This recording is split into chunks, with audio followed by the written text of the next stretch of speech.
Hi guys, quick update lang sa ating app. So nagdagdag tayo ng mga ilang features like shared ledger. Ito pwede mo na siyang i-invite. Then pag na-invite mo yung user, is pwede rin kayong mag-message sa each other parang Facebook. So meron kayong record ng communication. Then sa transaction natin, ganun pa rin. And another feature na ating in-add is naglagay na tayo ng calculator. So dito sa calculator, meron tayong interest, APR, debt, and split bill. So itong split bill, kunyari may mga kaibigan ka, kumain kayo. So ikaw ang nagbayad syempre. Kaya nga nililista mo, di ba? Para sigurado. So, yan yung may mga kasama mo. So, ang ginastos nyo, halimbawa, is 6,585 bill sa restaurant. Then, ayan yung paghahatian nyo.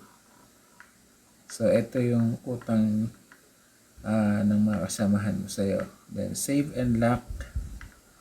Pagkatapos nyan, is punta tayo sa contact. Tapos, makikita mo na dito sa transaction. Ayan po, 1,317.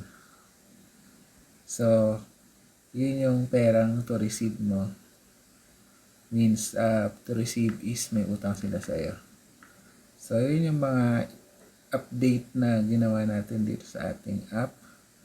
And hopefully wala na tayong babaguhin.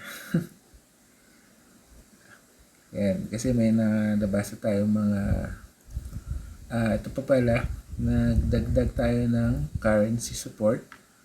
So dati 5 currency lang yung 5 or 8 yung nilagay ko dito. Ngayon nilagay ko na yung buong mundo. Buong earth.